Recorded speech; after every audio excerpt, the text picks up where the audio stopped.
بسم اللہ الرحمن الرحیم۔ السلام علیکم۔ کہا جاتا ہے کہ نمرود کی ایک بیٹی تھی جس کا نام رحیمہ تھا، لیکن اسے ربا کے نام سے پکارا جاتا تھا۔ جب نمرود نے حضرت ابراہیم علیہ السلام کو آگ میں پھینکا تو اس وقت وہ لڑکی اوپر محل پر سے یہ منظر دیکھ رہی تھی۔ جب ابراہیم علیہ السلام کو آگ میں نماز ادا کرتے ہوئے دیکھا اور آپ کے ارد گرد بہت سارے گلاب کے پودوں اور پانی اور درختوں کو دیکھا جن پر پرندے چہچہا رہے تھے، تو دل میں کہنے لگی کہ میرا باپ تو کچھ بھی نہیں ہے۔ قدرت، عزت اور بادشاہی تو اللہ رب العالمین کی ہے جو ابراہیم کا رب ہے۔ میرا والد تو جھوٹا اور عاجز ہے، آدمی کو ہلاک کرنے پر بھی قادر نہیں۔ وہ یہ سوچتی اکیلے ہی اپنے محل سے نکلی اور اس آگ کے قریب آ گئی۔ اس نے باہر سے حضرت ابراہیم علیہ السلام کو پکارا، اے ابراہیم، کیا آپ کے علاوہ بھی کوئی آپ کے رب کی بارگاہ میں اجازت پا سکتا ہے؟ آپ علیہ السلام نے فرمایا، ہاں، وہ شخص جس کا دل میرے رب کے لیے خالص ہو تو آگ میں اس کا حال بھی اس طرح ہوگا جس طرح میرا حال ہے۔ اس نے کہا کہ میں چاہتی ہوں کہ تمہارے رب کے ساتھ صلح کر لوں۔ آپ علیہ السلام نے فرمایا، تو پھر آگ میں داخل ہو جاؤ۔ اس نے آگ میں داخل ہونا چاہا لیکن ڈر گئی۔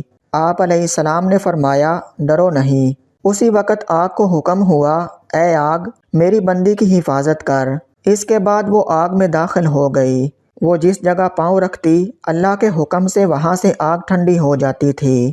اسی طرح وہ چلتے چلتے حضرت ابراہیم علیہ السلام کے پاس پہنچ گئی اور کہنے لگی، لا الہ الا اللہ ابراہیم خلیل اللہ، میں نے یہ ارادہ کر لیا ہے کہ میں جب تک زندہ رہوں گی آپ کے دین کو نہیں چھوڑوں گی اور اپنے ظالم اور سرکش والد کو بھی دعوت دوں گی، ہو سکتا ہے وہ میری نصیحت مان لے۔ یہ کہہ کر وہ واپس آئی اور اپنے والد کے پاس گئی۔ وہ اس وقت تخت پر بیٹھا ہوا تھا اور اس کے لشکری اس کے ارد گرد جمع تھے، کچھ کھڑے تھے اور کچھ بیٹھے تھے۔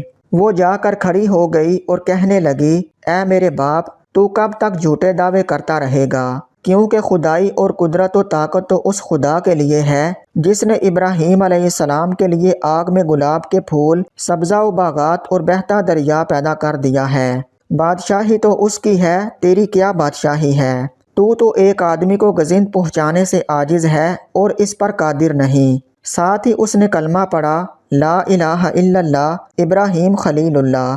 اس کا لعنتی باپ یہ بات سن کر غصے میں آ گیا اور اس سے کہنے لگا، اپنے دین سے پھر جا، اپنی جان پر ظلم نہ کر، ورنہ میں تجھے ایسی سزا دوں گا کہ دنیا والے اس سے عبرت حاصل کریں گے۔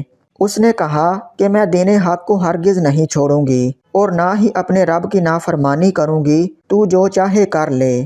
اس نے یہ سن کر اپنے کارندوں کو حکم دیا تو انہوں نے اس کے کپڑے اتار دیے اور اسے پیٹنا شروع کر دیا، لیکن وہ اپنے دین سے نہ پھری۔ پھر نمرود نے اس کے دونوں ہاتھ کاٹ دینے کا حکم دیا تو اس کے کارندوں نے اس کے دونوں ہاتھ کاٹ دیے، لیکن اس اللہ کی بندی نے اف تک بھی نہ کی۔ پھر نمرود نے اسے مختلف سزائیں دیں لیکن وہ اپنے دین پر ڈٹی رہی، حتیٰ کہ اللہ تعالیٰ نے ایک فرشتے کو وحی فرمائی کہ وہ جنت میں جائے اور وہاں سے اعلیٰ پوشاک لے کر اس کے پاس جائے۔ وہ فرشتہ پوشاک لے کر اس کے پاس گیا اور وہ پوشاک اس کو دیا اور اس کے ساتھ اپنے نورانی پر اس کے بدن پر ملے تو اس کے تمام زخم اللہ کے حکم سے درست ہو گئے۔ اس نے وہ پوشاک پہن لی، پھر ایک تیز ہوا آئی اور اسے اڑا کر انجانے مقام پر لے گئی۔ اس کے بارے میں اللہ تعالیٰ بہتر جانتا ہے۔